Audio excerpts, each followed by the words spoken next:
Hi, Jason. Hello, Samantha Tuozzolo. Welcome, everyone, to episode 31 of Survival Jobs, a podcast in collaboration with BroadwayWorld. Yes. Oh my God, we're back again. Thank you. Thank you. Who is your favorite Backstreet Boy?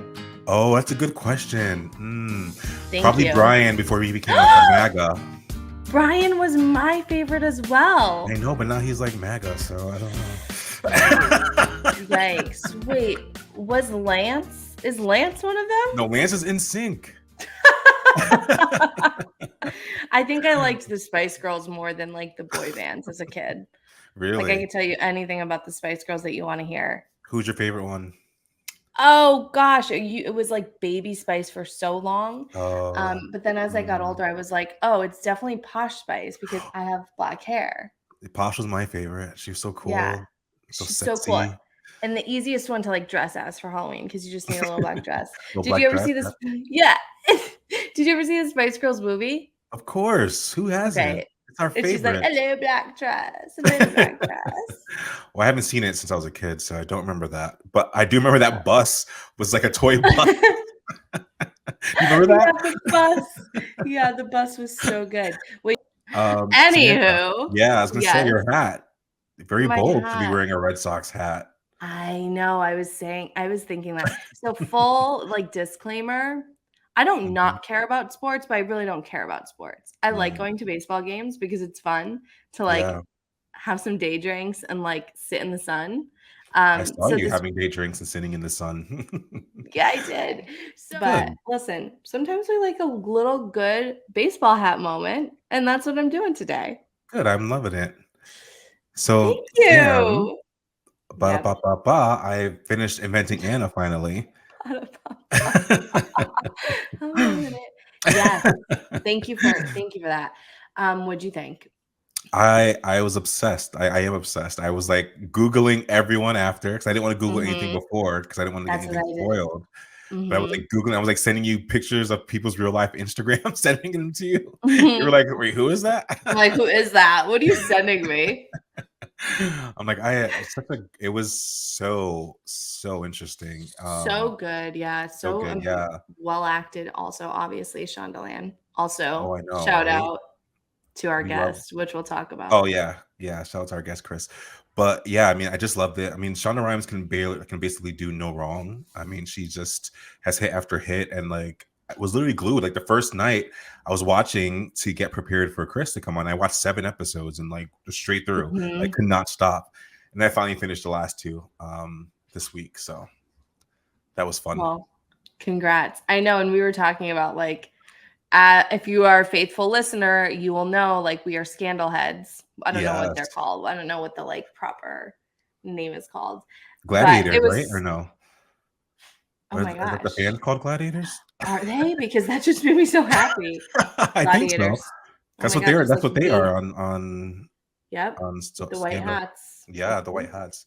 Except for no spoilers, but Scandal is like so old. I don't think I know. People should watch it though if you haven't seen it.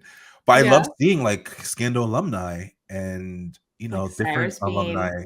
Yes. I know I couldn't help but see Cyrus the whole time. I mean, it's Cyrus Bean for life.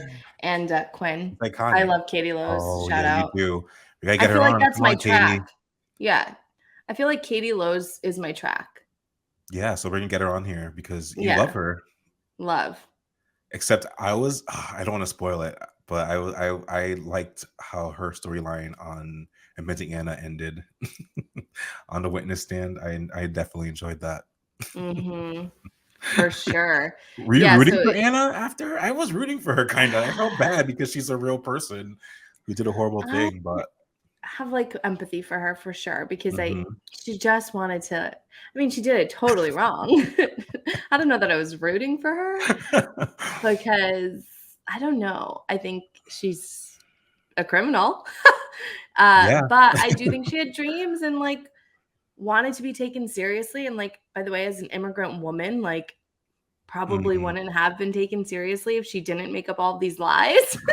So I think she was really trying to find a way, and it really was not the right way. I don't know what I'm trying to say.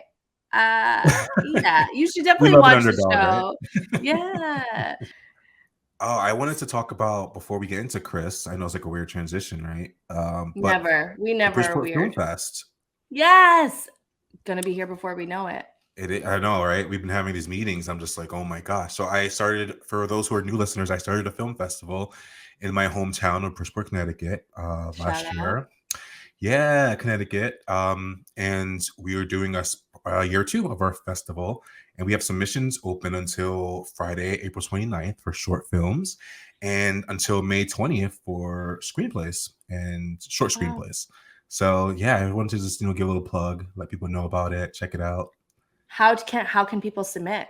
I'll go to our website, bridgeportfilmfest.org. That's it. Thank And you, also, Sam. when are the dates of the actual festival? If you don't have something to submit, but you'd like to attend, I will be Yeah, there. So will she Jason. will. She's gonna be on the red carpet, holding it That's down it. like last year. Yeah, I can't wait.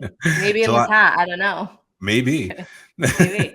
July 22nd through the 24th. So It's gonna be a yes, good time. it is. I'm loving it. Yes. Yeah. And by the way, you guys, Jason's the most humble person I know. This film festival is amazing.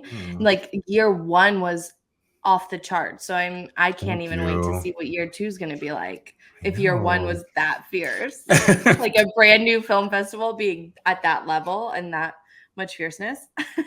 So year 2, I think it's gonna be like lit. Yes, thank you. Just Thank you like so much. you. Lit. Like My us. guy. That's it.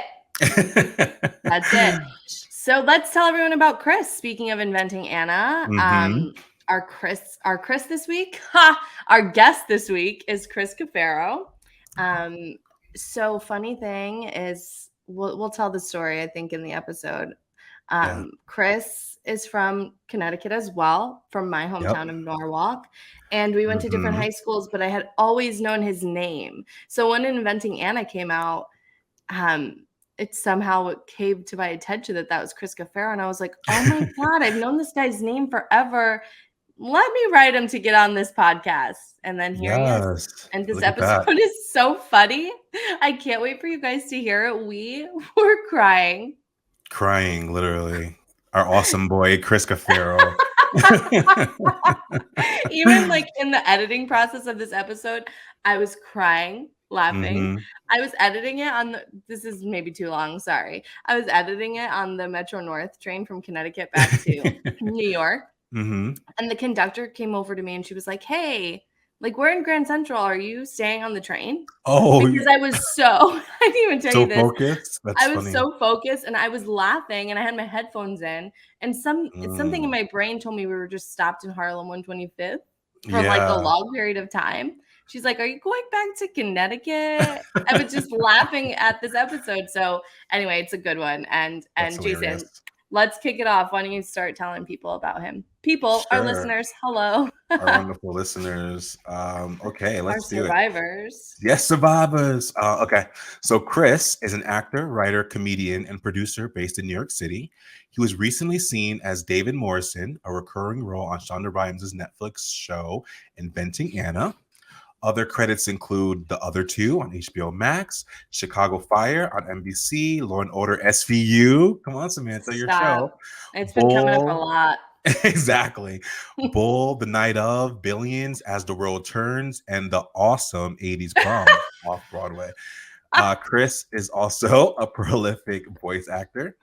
In 2022, you can catch him as a series regular on HBO Max's Mecha Builders, an animated series from the Sesame Workshop. He was nominated for an Audie Award as a cast member of Billy Crystal's off-Broadway play, Have a Nice Day. He has appeared in numerous episodes of Radiotopia's acclaimed podcast, The Truth.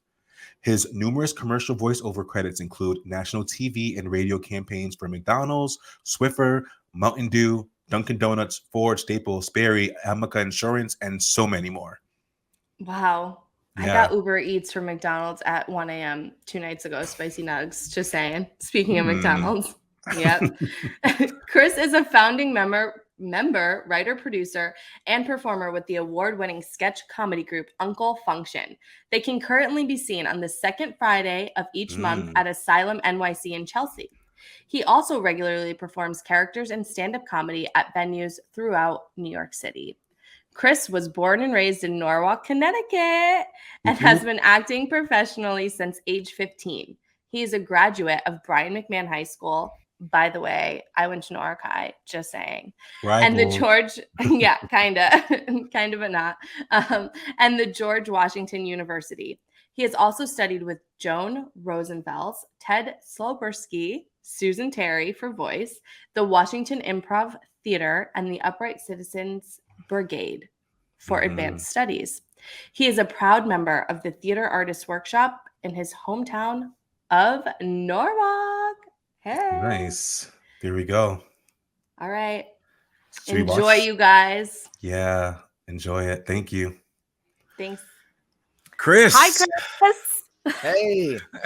Welcome to Survival Job as a Podcast. Thank you so much. I'm so happy to be here. I'm so flattered to have been invited. Oh my gosh. We're honored to have you. Jason, we're in total unison today, and I'm really happy for us. I know, right? Totally. And it's so weird because I haven't caught up on Inventing Anna till last night. So I binge watched 7 episodes. Oh my gosh. Last night. That's why I asked you. I was like, wait, aren't you blonde? Because I was so used to it's so fresh. Yeah. It's so fresh in your mind. It is. Well, go ahead. Yeah, I was going to say, we started filming that in 2019, and then we wrapped like January 2021. So it grew out long ago. Oh my gosh. Oh, wow. That's so crazy. We'll have to talk about that once we start getting the juicy stuff. But I do need to share a quick story. So You're from Norwalk, Connecticut, correct? Yes, that's Connecticut. Right. Jason's from Bridgeport. I also am from Norwalk. So small, big, giant worlds. Yes. But so I was watching Inventing Anna with one of my friends, and he goes, Samantha, we went to high school with that kid. And I was like, we absolutely did not. I know everybody we went to high school with. And he's like, no, I know this person. Like, we went to high school with him.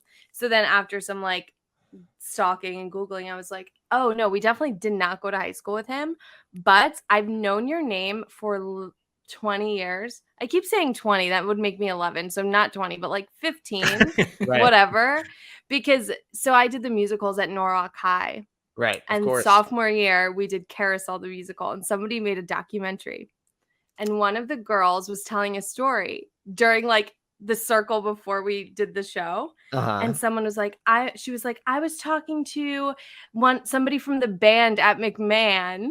And so he said that our shows are like Broadway. And somebody else yells out in the circle, Chris Cafero. And she was like, no, it wasn't Chris Cafero. And then it went on. But I've like watched this documentary on repeat. You know, when you're in high school and you're obsessed. So your name funny. In the tone of like Chris Cafero has been in my head for 15 years. So that's amazing. Here we are. That's the closest I've come to being in a musical. So wait, who was it that shouted it? Do you know? Ryan Bellick. Shout out to Ryan Bellick. I know Ryan Bellick. Ryan Bellick's mother and my father were high school sweethearts. Oh my god! Oh my gosh! She's went to like sweet lady. Yes, she is very sweet, Mrs. Bellick. Yeah, shout out to all of them. I just wanted to kick it off with that story because I think it's funny. Here we all are on this podcast, and your name in that like inflection has been in my brain for a very long time. So we've already covered that I was not in musicals and I was in marching band. Great. What instrument did you play? That's going well. I played the trumpet for 2 years, and then I was the drum major for 2 years of the marching band. Oh, that's like a big deal, Look right? at you. It was a big deal. It was a big deal in the community, in the marching community. Yeah. It was so much fun, though. I mean, we really bought all in. We won our state championship one year, my junior year, which was so exciting. You beat Norwalk High? We were in different divisions. So Norwalk High was better at everything, right? I mean, truly, you guys had your Broadway musicals. I would say that. I know I didn't say that. Yeah, that's why. Right? Valley's like, Chris Cafero. Yeah, that quote was wrongly attributed to me, but I would say that because you guys had these like tens of thousands of dollars, and we didn't have a drama program at McMahon, the other high school. That's so sad. Yeah. Well, they do now. They do now. We actually built it when I was there. These 4 mothers, we call them the drama mamas. They started it, That's and love that. and it started as a drama club. where we just sort of met and like messed around and played like little acting games and stuff. And then we started doing productions. And then by the end of my senior year, we did a full like main stage production of a play. That's huge. It is huge. And, it's funny because it was like, I always saw it as like a burden at first, but in retrospect, it was such a blessing because one, had we had the program that they had at Norwalk High with like the musicals, I never would have gotten involved because I don't sing. So the fact that we didn't have that actually encouraged me to get involved, A, and B, it was a reminder that has served me throughout my career, which is you got to build it yourself. If it's not there, you got to do it on your own. And damn, you preaching 5 minutes in. I love it. I mean, yeah, but it's true. It's like, you can sit on your couch and complain that it's not there, or you can put in the work, and with some help. I mean, it was really the sacrifice of those 4 women who, gave so much of their time and resources and energy and talent to give us an outlet, which was just the most amazing thing in retrospect. But yeah, I mean, that was such a huge lesson to learn that has served me very well. I'd like to think. That's amazing. Yeah. Well, we got our history out of the way, so should we jump into a survival job? Let's do it. Let's jump in. So so you obviously have great success with the show you're on, currently streaming on Netflix. Shout out Inventing Anna. Please go watch it. And we'll talk about that obviously as we get into the interview. But do you have a story from a survival job that has positively impacted where you are at now in your career? That's a great question. I think so. Most of my survival jobs were in restaurants, the restaurant industry, as many of your guests have talked about in the past, of course. Mm-hmm. Yes. And so when I first moved to New York in 2011, I worked at a place called E&E Grill House, which was on 49th between Broadway and 8th, right next to the Ambassador where Chicago is. Yes. The Ambassador, and right across from Book of Mormon. Oh, yes. And so while I'm not a Broadway musical guy, I love Broadway and I love musicals. And so being in the community, even as a server, all the performers would come in and, the writers and the creatives. And so even though you were doing your survival job, you felt like you were in the community, you were involved, like Gavin Creel knew my name when we were because I served him all the time, and we were in Central Park and he was like, "Hey, Chris." And I was like, "Hey." You're like, cool. "Hey, Gavin Creel, what's up?" Yeah. Yeah. And so just being around it was inspiring, because you got to see people living their dream and scratching and clawing, and it was inspirational. And actually, funny story, there was a young man who was in the ensemble of Book of Mormon who used to come into our bar all the time. And he would talk about how he had much bigger aspirations and he wanted to be a writer and he wanted to produce his own play and create opportunities for other performers. And, he was always hustling. And sure enough, you've had him on your podcast, Douglas Lyons, fellow Connecticut boy. Yeah. Yes, Douglas is now a produced Broadway writer. And crazy. I just got chills from that story. Yeah, I mean, and I sent him a note when it was all announced, because it was really incredible to see the whole process from him, like, head down in a drink, like, you know what, I think I want more than what I'm doing, and just putting in the work day in and day out, and then to see it come to life is really, really incredible. And he's such a great guy. He's great. Yeah, I love stories like that. Yeah. I know. I got chills. We always say that. We do. We're such suckers for like a good, full circle inspirational moment. Yeah. We love a full circle. But yeah, I think working in the restaurants in general, it's so funny because when you're doing it, you hate it and it's miserable. Yeah. But I look back on it fondly, and I'm reluctant to talk about it in the past tense because Lord knows it could be in my future again. And if that's the case, so be it. But yeah, I mean, the relationships you make, and I think back about the other coworkers who would pick up shifts or sacrifice or cover your tables so that you could go, chase your dream. I mean, Yeah. it's really an incredible gift that you don't really realize at the time. Right. Or at least I didn't. Wow. Yeah, same with me. And when I was in the restaurants, I wasn't like, oh, this is like beautiful in these little moments. I was like, this sucks. Yeah. I can't wait to get out of it. Get me out of here. I love how you put a positive spin on that too. That's like really cool. And I guess because you're at that level where you can look back and be like, oh, maybe it wasn't so bad. I mean, look, if you want me to talk some shit and spill some tea, I could go for days. Well, here we go. What was the worst one? Let's drop it. Let's flip it and reverse it like Missy. Yeah.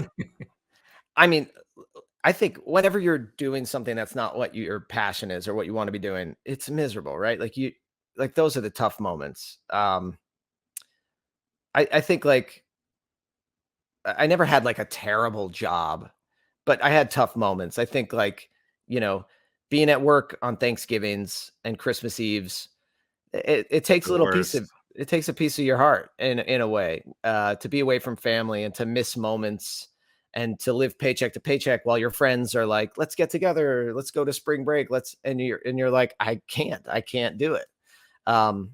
Those are the tough moments, but yeah, I've been pretty lucky. I will say, like, I've picked up my last survival job to date was in 2018. The restaurant closed, unfortunately.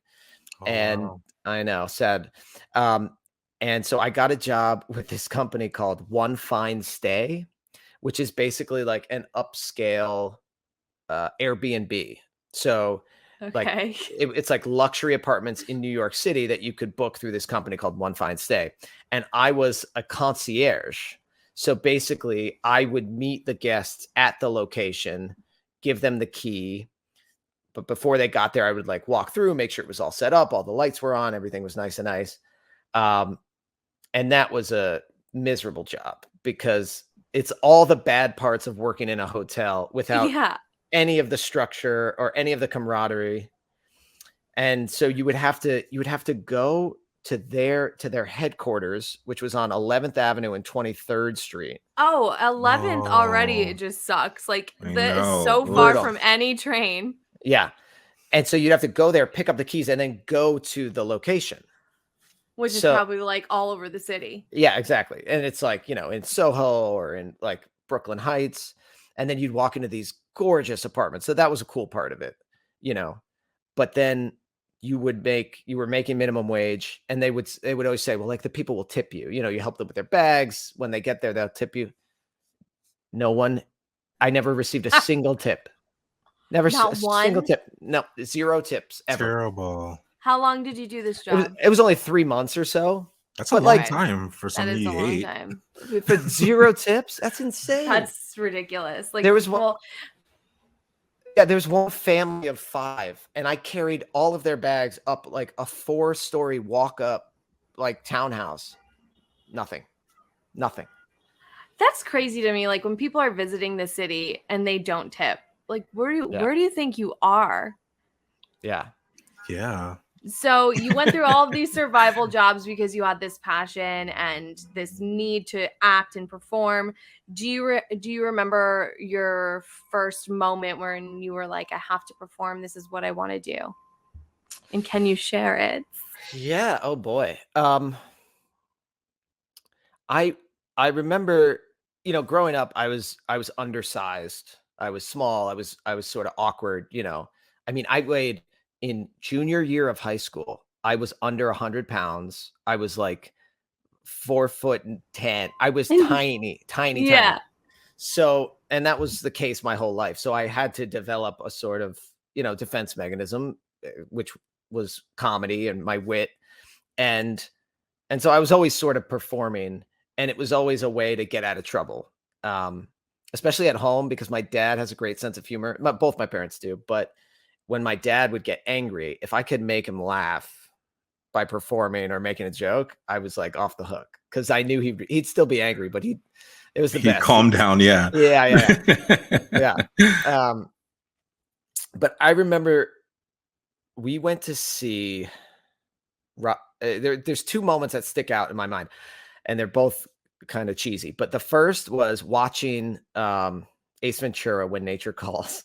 Yes. And Jim Carrey. Jim Carrey. And I just remember just being in awe of this buffoon I was like, this guy's a genius. And I didn't know you were allowed to do that. And like, that's his job. And then he made millions of dollars doing it. And I was just like, I want to do that. I want to do what this guy's doing. And that was like a big seminal moment for me. And then I saw the original cast of The Producers on Broadway. Oh, wow. Nathan Lane and Matthew Broderick? Yes. Amazing. And they were great. But the moment that sticks out the most for me was Roger Bart played the assistant to the director. I forget his character's name. But there's a moment where he someone offends him and he gets hurt. And then he exits stage silently. But he took 2.5 minutes to do it. And the place went nuts.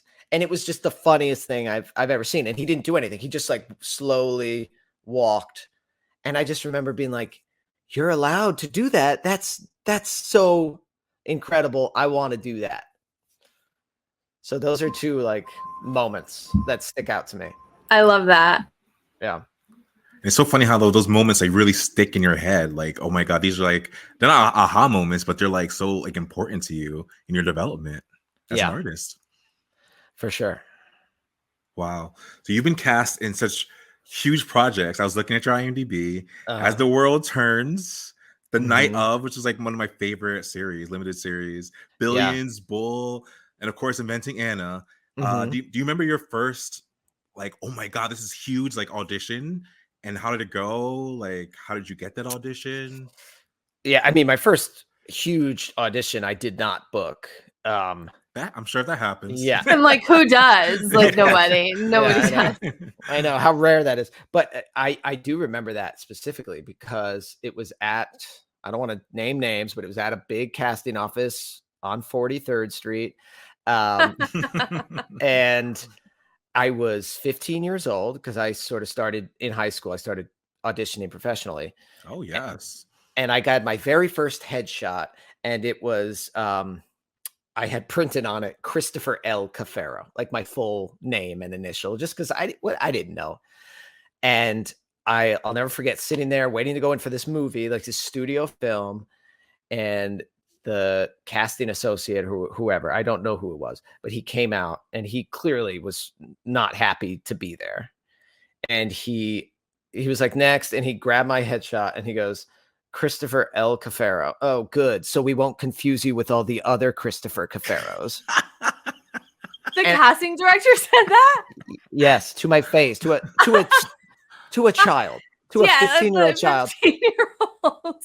Wow. And I just remember so good getting off the giant ottoman in the middle of this room and walking into the audition room, just being like, what? Have I offended him? Am I an idiot? Just, and you wish that would happen now because I would have a very different response to that, man. What a sad person. You're going to be a bitch to a teenager. Come on, man. Come on. Yeah, I have my middle initial to my name, and I'm not worried about confusing. I just like it. I have my entire middle name. My equity name is Samantha Dawn Tuozzolo because I just wanted it to be. It's my name. That good for you, and it should be your name. And no one should make fun of it. Exactly. Thank you so much for the support, Christopher L. Cafero. Thank you so much. You know what? We love that L. we love the L. The L is a W in our book. Yes. There you go. The L is a W. Do you have any advice for young actors booking their first job on a set? I didn't ask that correctly. If an actor's going to a professional set, I slept for a little bit of hours. If an actor is going to a professional set for the first time, do you have any advice on sort of how to navigate that? Because it's a very intimidating moment. It is very intimidating. I think my first piece of advice is, and people sort of poo-poo extra work and background work. Yep. And I understand, it's not glamorous, but I did some early background and extra work, and I'm so glad I did because it takes a little bit of the mystery out of it. So, you're on set, you're seeing what's happening, and you're getting a sense of what's going on. And so It's not a dream job, but I would highly recommend, especially if you're a young actor, try to do it, or intern, be a PA or something. So the first time you're on set isn't when you're performing. That would be my first piece of advice. But the other piece of advice is just be within yourself and show up assuming that you will get zero instruction. Like the director will not direct you. That's so true. Yeah. The producers will not talk to you. You come with your choices made, with conviction in what you've done, knowing that what you did in the audition was enough, and be ready to be on your own and take notes. But like, no one will pay attention to you. That's which so is true. Especially if you're a co-star or a day player, like you're expected to, I mean, you're jumping into a roaring river, and it's a well-oiled machine. You got to jump in and jump out. They don't want to talk to you. They don't want to deal with you. You got to know your lines, do your part, and get out, because they have to, they have to keep moving. Go. Yeah. And I don't want to sound like, negative about sets. I've had a lot of really wonderful experiences on sets. Sure. But if you set the bar low and just focus on yourself and your job and what you can control, that's what you got to do. And you sort of got to make that switch between like, this is my dream and art and passion. And you got to be like, okay, I booked it. Now it's work. And I got to know that I'm walking onto a professional set. It's a job, and you could still have the artistry as part of it, of course. But, there's a lot going on. Yeah, like save your moment of like, oh my God, I booked this gig until after it's done. Yes, exactly. Put the focus in the moment. We talk about the background work a lot on this podcast because Jason and I both did background work. Am I lying, Jay, or you just did PA work? I did background work too, yeah. Yeah, and so we talk about that a lot, about those experiences and how they really have informed, the way we work now when we book gigs on professional sets that I'm manifesting. I remember my first background role. I think I told this on the podcast, but like it was actually Patrick Warburton, right? That's his name He was doing a scene and he was talking so low, and it was like a bar scene. And I was like, I can't hear him. He's a professional actor. He's supposed to be he's supposed to be projecting. Little did my dumbass know, like obviously he has a mic on. Like you learn little things like that where like he doesn't need to project. He has a fucking mic. My dumbass. Little to my dumbass. No. Yeah. So thank you. No, that's great advice. So listeners, I hope you take it all. Yeah. I remember my very first time on set was like pretty shocking in how little they cared for me. It was it was for As the World Turns, and we were shooting at a studio in Brooklyn, and I showed up, and like there was just a security guard, and he was like, okay, go to your room, and he told me the room, and I went and I sat in my room for 4 hours. Nobody came to see, not a PA, not a producer, nobody came to see me. I was just sitting there, and finally it was like 12:30, and over the speaker they're like, okay, that's lunch. And I was like, You're like, oh, okay. You're like, what? So I'm wandering the halls of this studio. There's nobody there. I go to the security guard and I was like, hey, is there somewhere I can get lunch? Like, are they serving lunch? And he was like, no, but there's a deli across the street. Wait, what? So, yeah. Oh my God. So that makes no sense. So I go across the street. I'm in line ordering a sandwich, and my phone rings. And it's an unknown number, and I pick it up, and I'm like, hello. And they're like, Chris, this is the producer for As the World Turns. Where are you? And I was like, I'm getting lunch across the street. And they were like, well, you're due on set in 5 minutes. And I was like, due on set. I was like, I don't have wardrobe. I haven't gone through makeup. Nobody's spoken to me. And they were very angry with me. And I was like, they were like, why didn't you say anything? I was like, there was no one to say anything to. This is so terrible. I was 18 years old. I didn't know what was happening. So I didn't even get my sandwich. I run back. I'm like in my room, and like a producer comes up and was like, okay, we got to move. And I'm like, okay. And then everyone was like really upset with me, and it was very unsettling. It got better. I did 6 episodes of that show, and it's so traumatizing. Got better. But yeah, it was like a real lesson again of like, you have to make your presence known. You can't be afraid to ask for help. You can't be afraid to ask, like if you think something's going on, like speak up respectfully, but be like, hey, this doesn't feel right. I've been ignored for 4 hours in a dressing room. So yeah. I'm so mad that they were angry with you. Like, where's the PA? I know. Like, where's you know the what first I mean? the first team PA? Where is like an AD? Anyone. Like But by the way, that show is like running for a long time. No, As the World Turns. Yeah, I mean, it was in year 70 at the time. They're gone now. Yeah, it was just like so long that they were just over it. They were just expecting everyone to like. First of all, where's craft services? Go to the deli across the street. Also gave me a real big shock. I know. That's ridiculous. Wow. Yeah. Well, now you're on a much a show that works much better, I'm sure, behind the scenes. Yes. You were in multiple episodes of Inventing Anna, recurring as David Morrison, right? Yeah. 1, 4, 5, and 9. That's right. Wow. Yeah. Okay. Wow, I did a little bit of research. That was good. I know. I appreciate it. Yeah. I gotta do your research on your guests. But what's been your favorite part of being on the show, and I guess part of the Shondaland family? Because Samantha and I love Shonda Rhimes. We love Scandal and How to Get Murder. Like, so that's like that would be like a dream for us to be part of, like, her empire. So you're living it. Yeah. Well, it's been a bit of a roller coaster, quite honestly, because I think I mentioned we started filming in end of 2019, and it's just came out in February, so over 2 years in between. But I mean, first and foremost, what a thrill to work with on Shonda Rhimes' show. I'd never actually met her or worked with her. She wasn't on set when I was there. But when I auditioned, I auditioned, and then I got an email from from casting that was like, hey, Shonda really loves you, but wants to know if you'll go blonde. And I was like, yeah, shave it, burn it, whatever. Yeah. Whatever she wants to do. Shonda says it and you got to jump. Shonda really loves you.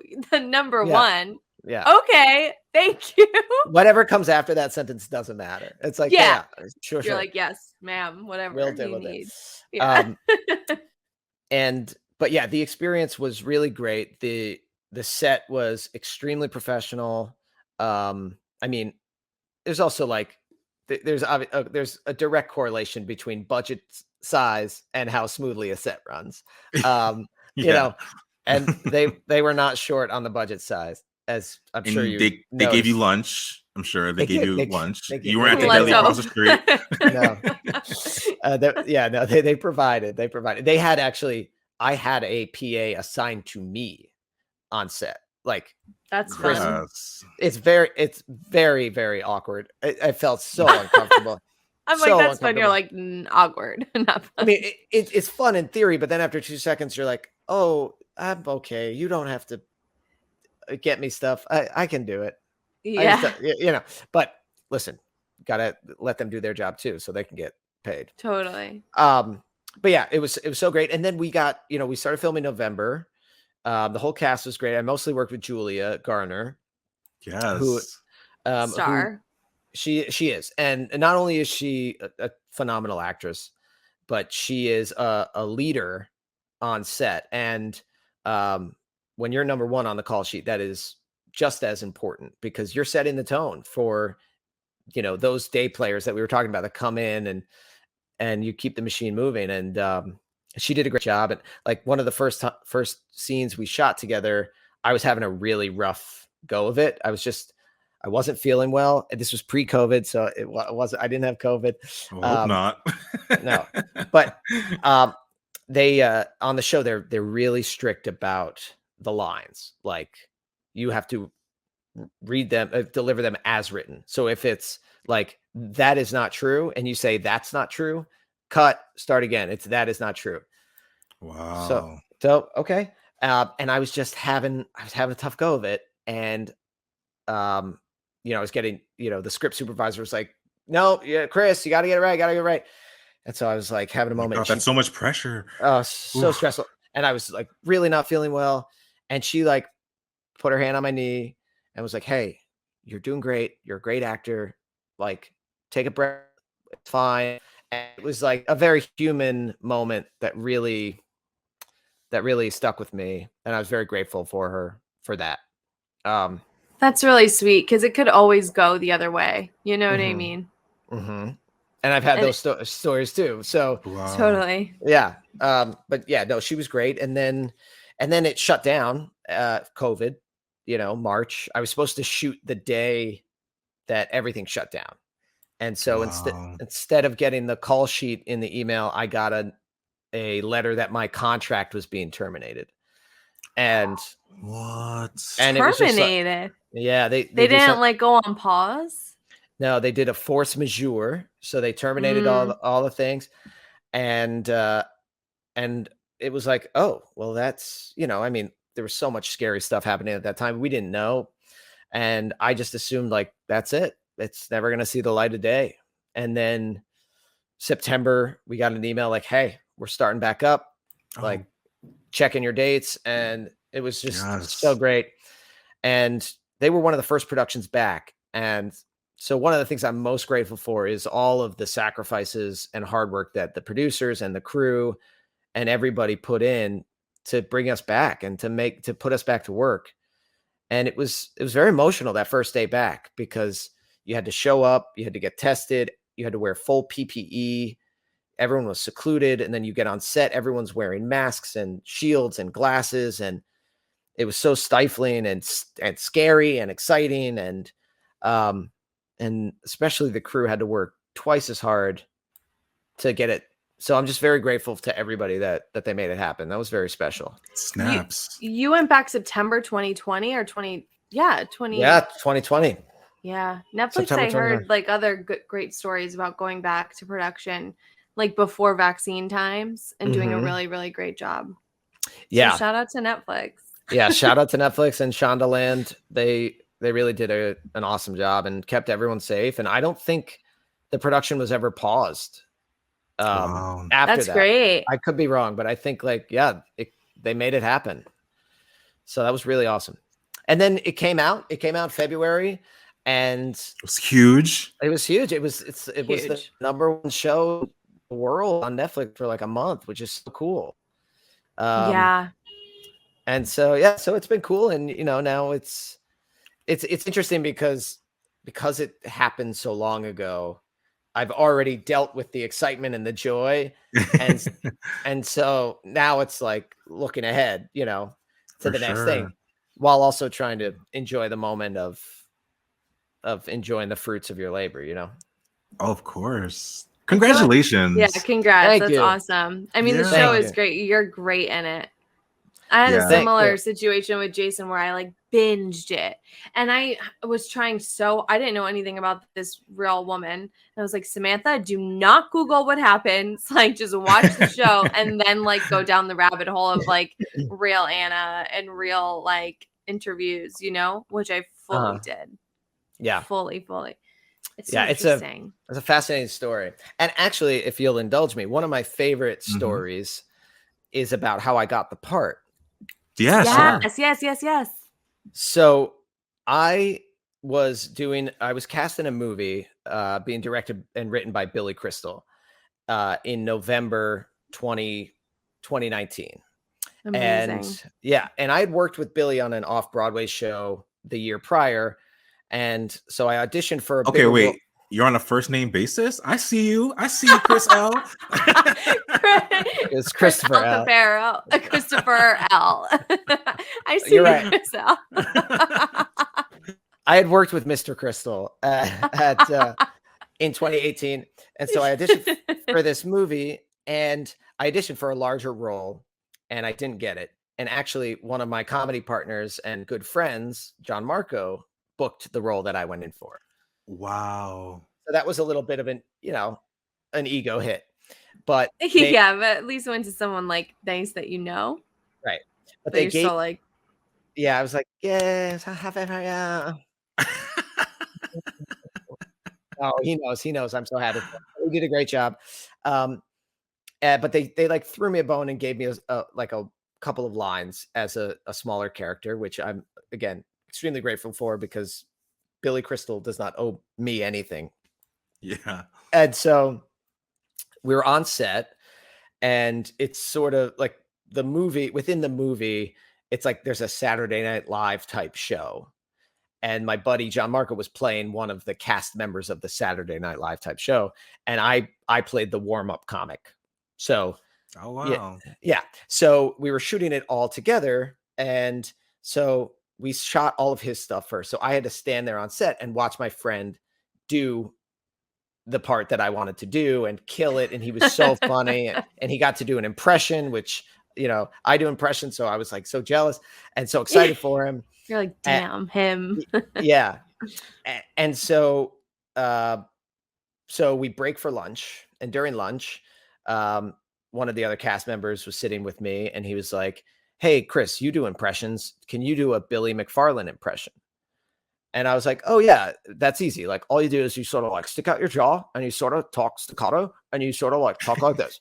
And like you go and you just say stuff like fire and elite and like that's fire. So yeah. Wow. And so that's so good.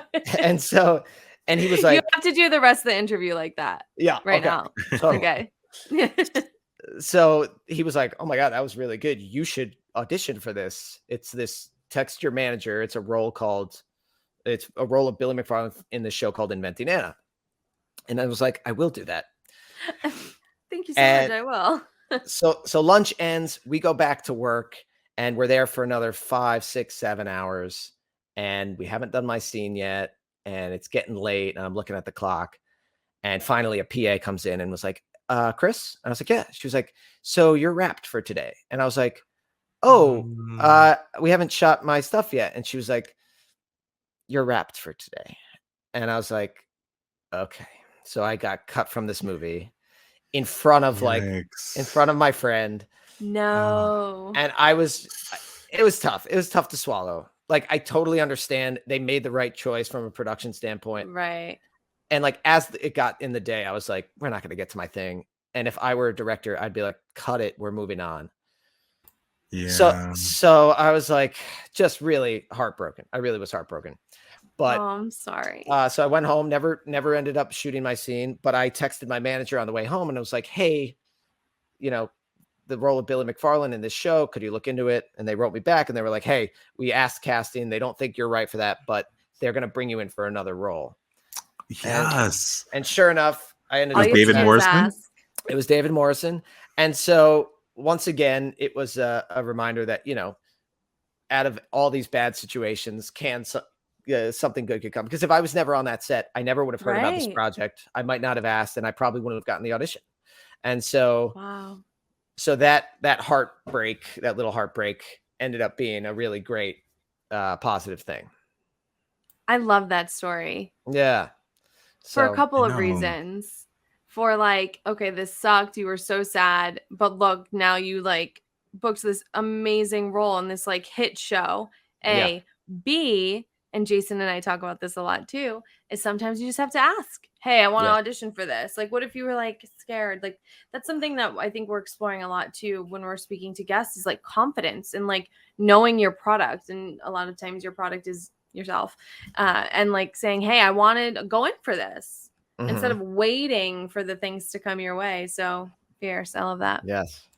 Same. Go ahead, Jay. I was gonna say that, and I mean, I feel bad for that PA to have to break that news to you, like that sucks. Like to be the one to tell you this, like, because I mean, obviously they know how sad you were. Yeah, like, to hear that, it's horrible too. It's like double sadness all around. Double sadness.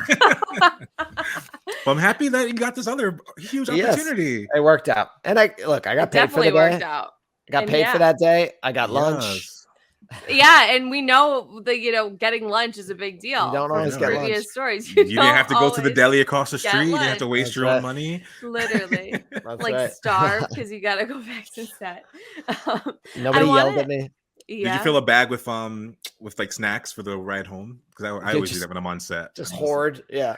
I'm like, let's take some chips, some crafty. You're like, I got cut. I'm taking all the snacks. Nature Valley. Yeah, you know now. Nature. Denzel Washington says a funny story about how he lost the Oscar. I forgot which role he lost, what role he lost the Oscar for. But he was like, I'm gonna leave with something. So he was like backstage at the Oscars, like taking all the food, the snacks. Yeah, he's like, I'm leaving with something. You never know when like the money flow is gonna stop. You might need those snacks. And you know what? I think Denzel's gonna be all right. Yeah. Denzel probably didn't need the snack. It's gonna be okay. He's definitely probably gonna be okay. I want to transition, if you will, and talk a little bit about Uncle Function. Yes, your award-winning sketch comedy group. Congratulations on that. Thank you so much. Yeah, and I would love to come check it out. So we'll have to drop information on that. I see you posting a lot of shows, so we'll definitely have to come. Just a sidebar. Yeah. Can you talk a little bit about why creating your own work is so important to you? Yeah, if it is. It's not. Thanks. Have a great night. Bye. I hate it. Bye. Wait, because Chris, you're the producer, writer, and you perform in it, right? Yeah. Well, there are. Thanks, Jay. I left that part out. Sorry. No, that's okay. There's 6 of us. There were 5 of us. Now there's 6. We just added a brand new member for this new month, which we're very excited about. But we're celebrating our 7th anniversary on April 8th. Wow. Which is crazy, crazy, crazy. But it was born out of that frustration of, we want to be doing more. Because anyone can sit on their couch and be like, SNL's not funny anymore. And it's like, all right, then you do it. Like, what are you doing? Which is a question that's like a question I always ask myself. It's like, what are you doing? What are you doing right now? Because if you can't answer that question, then you got work to do, because there's always something you could be doing, which is something you learn in the restaurants. There's always something. You always be walking around with a pitcher of water. Someone's always thirsty. Somebody's table always needs to be crumbed. That's right. But so we, I had been involved in an off-Broadway show called The Awesome 80s Prom, which I'm not sure if you've heard of. It was an interactive show at Webster Hall. I always wanted to go to it. I never did. Did you? Yeah, it sounds so fun. It is fun. It's like an interactive off-Broadway show where the audience shows up like they're going to their prom in 1989. And that's fun. And then the actors play like the stereotypical John Hughes characters, like the jock and the cheerleader and the nerd and, the tough guy. And, it's like Breakfast Club on stage. Yeah.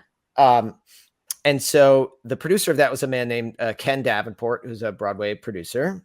We talked about Ken Davenport with Douglas. Oh, really? That's so funny. Look at all of that. Yeah. And so a bunch of us had worked with Ken in the past, and he had just purchased a theater in Midtown, and he approached some of us and was like, hey, listen, I want to bring some comedy to the theater. I'll give you free rehearsal space. We'll split the door. You guys, just do whatever you want. So my buddy Alex Fast, who started the whole thing, put us together, and we started writing and producing, and we had some bumps in the road. It didn't last with Ken, unfortunately. And so then we moved to the People's Improv Theater, and then we rented the Pit. I know. And then we rented our own space, and then we started to build something cool. And then UCB approached us and was like, hey, we want you on our main stage, which was very rare for an independent group. Like, that doesn't really happen. That's huge. Yeah. And that was January 2020. And so, oh, geez, Louise. We had 2 shows. They were sold out, 200 plus people. Chloe Fineman from SNL was a guest. John Early from Search Party was a guest. Wow. And then, you know the rest. And so we shut down for a while, but we reopened at Asylum Theater, which is in Chelsea, at the old UCB space under the Gristides on 26th and 8th. Yes, actually, I know exactly what you're talking about. And we started there in May 2021. We were some of the first live performances back after the pandemic, which is a big point of pride for me and for us. So, and we were there monthly, and we just started a secondary show. I'm giving you a history. I'm not answering your question, but no, so that's we love it. We need brief, the history. Yeah, that's a brief history, but it was born out of this feeling of like, you know, we're frustrated. We weren't in the cool crowd at UCB. We weren't on those house teams. So we were like, what are we doing? Let's do it ourselves. And we got the opportunity, which was great. And it has really been a lifesaver for me because it's a creative outlet and it fills in the gaps between jobs. And one of the lessons I've learned, you know, as we talk about survival jobs is, you know, you're at your survival job and you're like, I just want to be doing what I'm doing. I want to just act. I want to perform. But the truth of the matter is, even the most successful people who are performing and doing it for a living have huge swaths of time on their hands in between projects, and they have downtimes. And so it's about filling in the rest with life, you know, with your loved ones and your friends and your family, and then your creative outlets that you can control. And so Uncle Function gave me that creative outlet. It's allowed me to find my voice comedically and professionally. And it's given me an opportunity to learn so much about the producing and the business side of things, which I'm hoping will serve me continuously down the road. So it's just been the best. And I get to be funny with, well, I think we're funny, but I get to perform, I get to perform with some of my best friends every month. And that's amazing. And so it's pretty cool. Yeah. Love that. Yeah, we'll definitely have to shout it out on the IG. Yes, please do. April 8th, 7:30, Asylum Theater. It's going to be fun. Be there. So you talked about working with all these awesome people and having these wonderful opportunities, creating your own opportunities. Is there like a dream job that Christopher L. Cafero wants or a dream person you want to work with? A dream person. I mean, here's a saccharine answer. So the day that Inventing Anna came out, February 11th, was very cool. But I also had an Uncle Function show, and it was our first one of the new year. Our Christmas show was canceled because of COVID, so we hadn't performed in a while. And we sold out 150 people at this theater. And I remember the morning I was getting all these texts and congratulations about Inventing Anna, and it was so cool. But then like about 10 minutes before showtime at Uncle Function, I was standing in the tech booth looking out, and the pride and excitement I felt in that moment was so much greater than the pride and excitement I felt about this huge Netflix show. And that's not to disparage the Netflix show. Like, please have me back. Like, I'm just kidding. But it was this moment of like, wow, we built this and I get to perform with my friends. And so being able to perform with your friends is really kind of special, especially performing your own thing and building your own thing. Yeah. But also Martin Scorsese. And that was so good. Yeah. Love that. You're like, I already work with my dream people, but actually Paul Thomas Anderson, just cool directors. And then my younger brother, Nick, is an actor. And cool. He's out in LA, Nick Cafero, look him up. And shout out to Nick. And that would be a dream, obviously, to be able to work alongside him professionally. That would be really cool. Oh, that would be so cool. Yeah. Shout out to Nick Cafero. Yes, let's get him in. Let's get him in. Yeah, we'll have to email him next. No, this is my thing. Okay, enough. Okay, sorry. Enough. What's Nick? Did Nick ever put his middle initial on his headshot? He didn't. He learned from me. Oh, good. So you're like helping. You're like paving the path. I blazed the trail for him. That's nice. That's a nice older brother thing to do. Yeah. So we have a couple of more questions, and then we're going to end this interview with a super fun game. So I hope you have your competitive pants on. Jason, why have you been saying that lately? CP. Get your competitive pants. So stupid. So Chris, you have done, a variety of artistic things, from your sketch show to being on network television, film, stage. Do you have a favorite part of being an entertainer? Oh boy. I mean, Yeah, my favorite part of being an entertainer is getting a laugh on stage, live on stage, being in front of an audience, the communal aspect of it. There's just nothing compares to it. And I love doing film and TV, but I think most people will tell you a lot of it's boring. And and there's nothing like, being in the theater, rehearsing with your castmates, and then the energy you get from a live audience. That's got to be the best part. Yeah.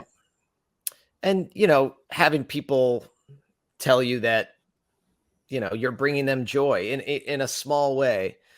I know it sounds trite, but it really is really special to like have that moment, even if it's fleeting in this world of chaos and hatred and pain, to have like, for real, to be able to help provide levity or give people an escape. It's important. And it's really a privilege to be able to do it. 100%. I love that. Yeah. That's nice. We had a guest on recently who said that she loves TV film, but she loves theater, similar to exactly what you just said, but you need the TV film to fund the theater hobby. You know what I mean? Because there's the money. Yeah. Well, they say if you want to get rich, do TV. If you want to get famous, do movies. If you want to get good, do theater. That's 100. So just try to do it all. Yeah. That's all. You're doing it. There's so much time in a day. It's so easy. So easy. Do it. Yeah, it's so easy. We recently had a guest. On the show that said, if all their artistic success went away, not that they wanted to, but if it did, they could go back to waiting tables and be relatively happy. Is there a survival job that you feel this way about, or you ever worked in that you would be like, okay, I guess like I can go back to that if I have to?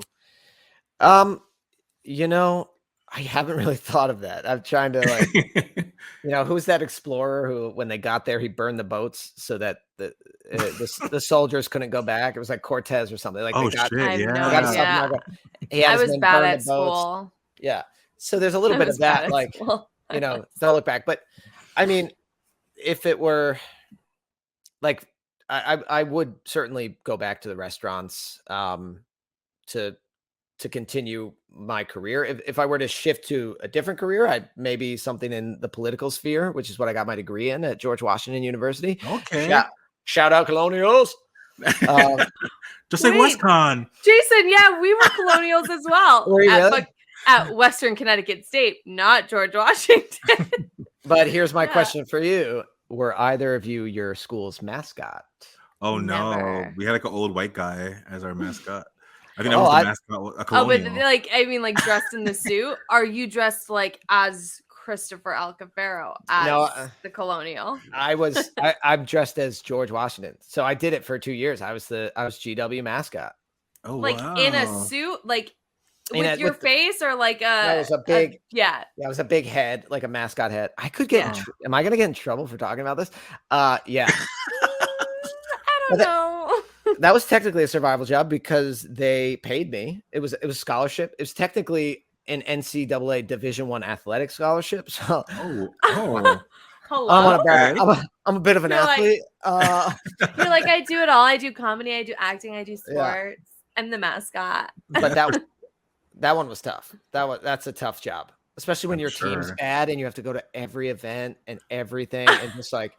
And people, when you're in a mascot costume, they treat you like you're a garbage person. Trash. They punch you, they hit you, they say awful things because you're not real. Gotcha. So that's true, like in the movies. I never realized that was true, that stereotype. Wow. It's probably also really hot in there, no? It's very hot. But, they did the same thing in Awesome 80s Prom, which I loved. But, when you're in character and you're walking through the crowd, they don't treat you like a human being.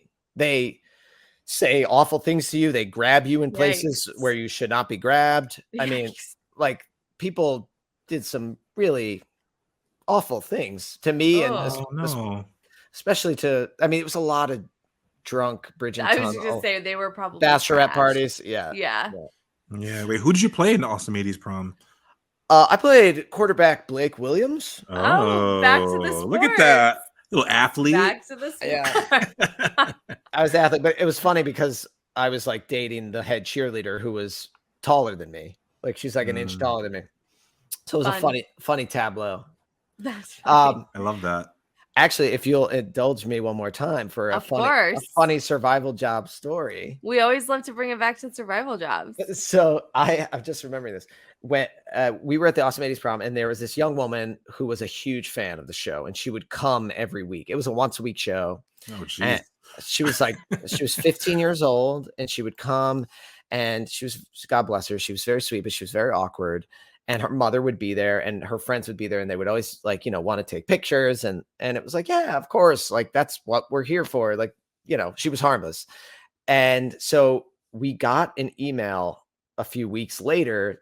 This is so-and-so's mother.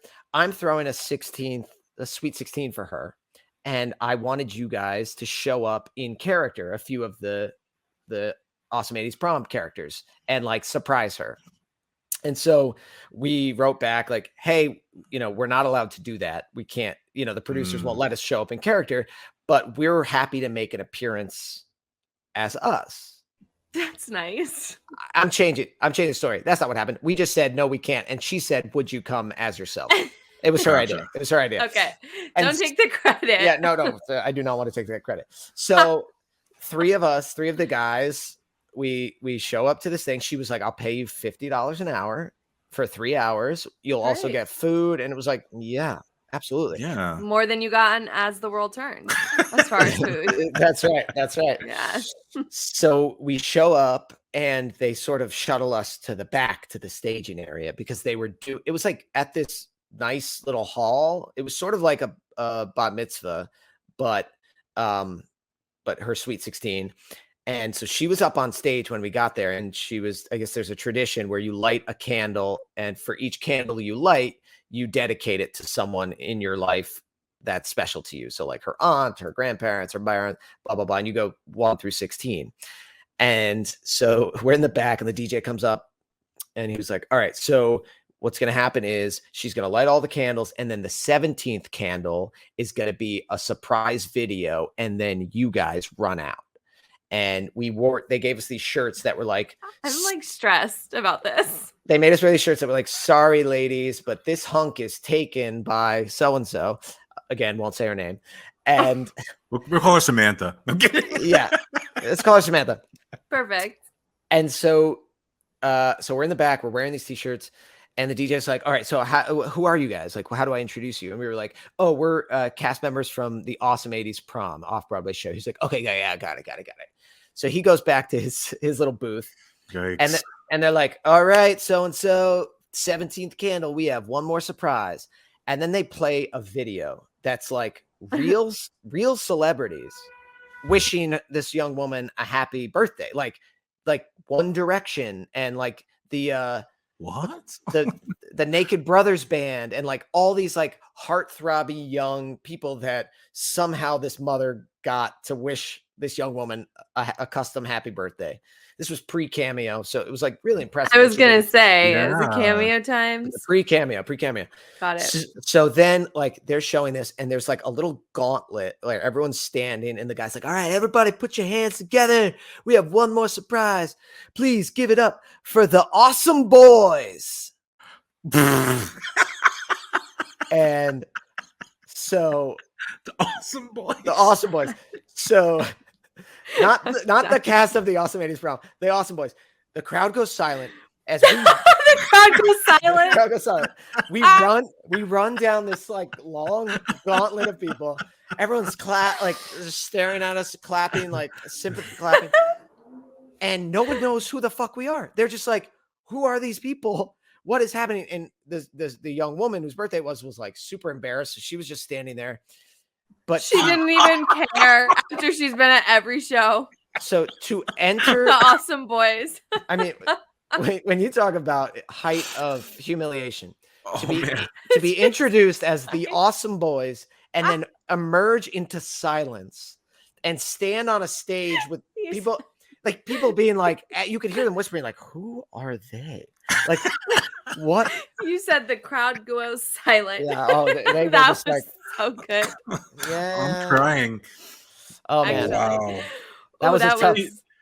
To come after like One Direction and the Naked Brothers band. I mean, like, and then the Awesome Boys coming right on in. Coming in hot. I will say we stayed for another 2 hours. Lukewarm. 2? Yeah, well, that's what we got paid for 3 hours. Yeah. So we stayed and we got everyone on our side. By the end, they were like, those Austin boys are pretty awesome. Are awesome. Yeah. Okay, Jason, tell everyone about the game. We are playing a game with you, Christopher L. Cafero. I'm sorry, I keep calling you that now. It's okay. I like it. I like it. I'm speaking from I like it. Since you play a recurring character in the biggest scripted fraud show right now, maybe we can play some true fraud trivia based on other shows of similar themes, if you're down with that. I love it. I haven't seen many of them, so we'll see. Okay. Good luck. Good luck, yeah. Okay. We have 5 questions and a bonus. And if you need a lifeline, we'll be your lifelines. There's no pressure. There have been 2 mainstream documentaries about the infamous Fyre Festival on Netflix and Hulu. True or false? That is true. True, yes. One of the best stories in recent memory was the debacle known as Fyre Festival, a music event promising supermodels and luxury that was also had a little part in Anna as well. That's right. You can do that. Yeah. Phil McFarlane. That's Super Billy Farland. Excellent. The greatest party that never was, they called it. Right? I know. Man, I mean, that is a shock. It's so funny because in Anna, when Neff and her boyfriend are watching the feed, that was like me and my roommates. We were in real time. I was like like that, oh my gosh. And just like that, just to bring it back to. And you know what? Say what you will about the organizers of Fyre Festival, they still provided more lunch than the producers of As the World Turns. That little cheese sandwich. Hey, more than you got. And they didn't even get yelled at. They did not. And if they're listening, I'll gladly work for you again. And thank you so much for everything. It's all for the laughs, guys. But get him a damn sandwich next time, please. Yeah, and maybe an option for dietary restriction reasons. Jeez. Second question. The Academy Award-winning actress recently donned a fat suit to appear as Pam Hupp, a sociopathic Midwestern woman, guys, I'm not okay, who went on a chaotic crime spree called The Thing About Pam. Yes. Who is the actress? A, Julia Roberts. B, Renee Zellweger. C, Halle Berry. D, Regina King. That would be Sweet Renee. Oh, you're doing good. Sweet 2 for 2.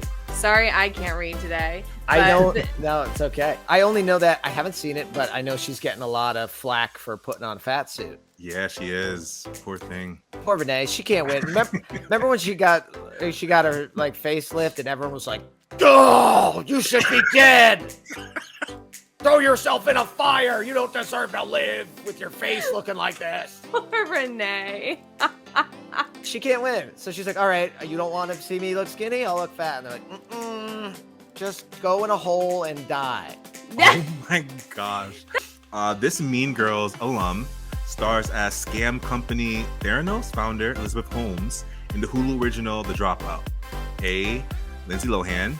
Do you know it? You can just say it. I think you know it. Go ahead. It's Amanda Seyfried. Yes. Double points. Double points for not getting the multiple choice. Yeah. Like Anna Delvey, Holmes, played by Amanda Seyfried, is a charismatic and weird woman with a unique accent who could persuade greedy rich people to give their money away. It's crazy. I have to watch. I haven't watched, but I listened to the podcast, the Dropout podcast, upon which the show is based. So it's based off, yeah. And you say charismatic, and everyone described her as charismatic. They'd be like, she just had something. And then they play an audio clip of her, and she'd be like, I am here to change the world. I am going to save lives. Crying. And you're like, I've seen Brillo pads with more charisma than this woman. Actually, though. What is it? And and at the end of it's funny because when you're listening on podcasts, you don't know, but then it's like, oh yeah, it's these old men talking about a young blonde woman. Like, exactly. We know the charisma you're talking about. Yeah. You're like, Please. Wow. Ooh, man, okay, you're really crushing it. You're really crushing it. Okay, 3 for 3. Next question, 3 for 3. In 2015. No. That's a mistake. Oh my God. Wait, no, we have to know. We have to know the mistake. No, wrong episode. Wrong episode. Wait, can I try it though? Can I try it anyway? Oh, okay, Or is it sure. embarrassing? No, sure. We'll give it to you. This is from episode 1 with Crystal Joy Brown, the Eliza in Hamilton right now. This was her question. Let's see if you can get it. In 2015, how many performances of Hamilton did Lin-Manuel miss? Okay. It's not multiple choice. You have to just guess. 0. 1. For the birth of his child. What was it? He was sick. It was the only time he was sick. And Oh, Jay-Z wow. and Beyonce went to the performance. There's a little fun question in your game. I do love Lin-Manuel. I do a Yeah. Lin-Manuel impression. So you did a voiceover of him, didn't you, for something? I did. I voice overed him in a web series. Look at that. Can we get a little? Oh gosh. Okay, we don't mean to Okay, put you on no, the spot. no, it's okay. Let me see if I can do it and not embarrass myself. But you know, Lin is always up here and he's always preaching. He's like, yo, survival jobs, get off your butt. You're looking like a slob. Everybody knows. Just ask the mob. You gotta go. Just ask your mom. Because love is love is love is love is love is love is love is love is love is love is love is love is love. Yes. Jason, I don't think he's gonna survive the rest of this episode, and now he's frozen. God, Oh man, that was holy so shit. good. That was fantastic. I have a cramp in my stomach from laughing Oh so man, hard. my face hurts. Okay, I'm Jason, sorry. am I allowed to take the next one since I took the mistake one? Yeah. Okay. My goodness. Chris. Yes. True. Back to the game. True or false?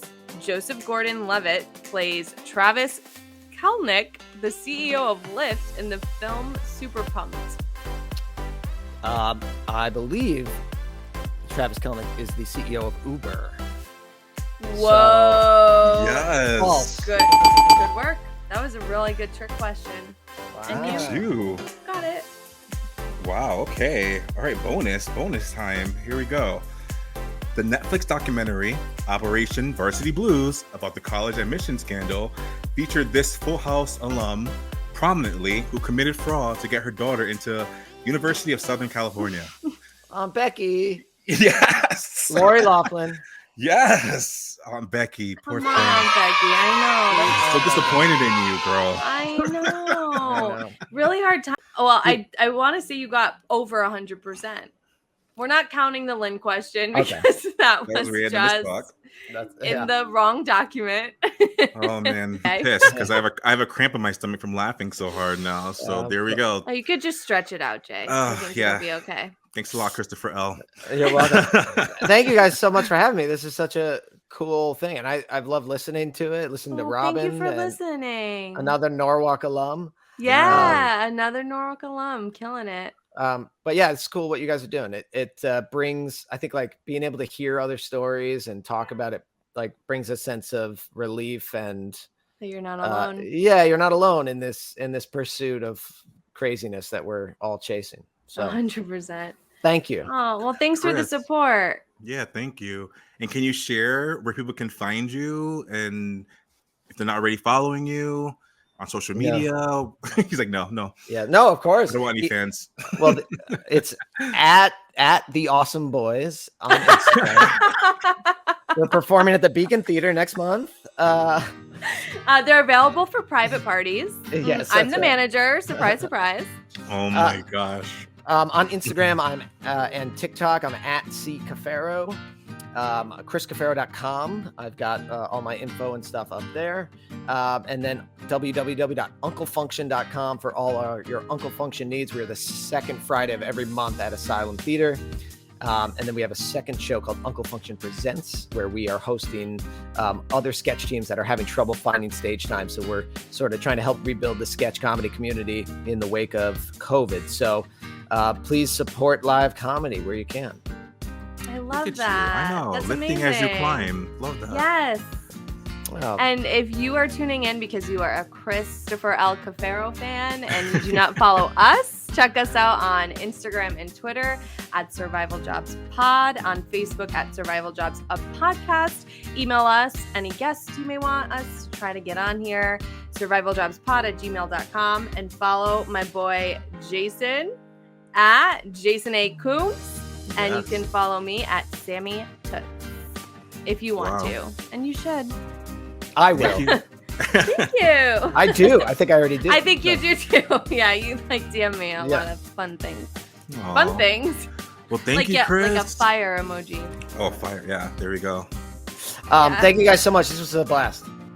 For sure. Thank you. All righty. Have a great day.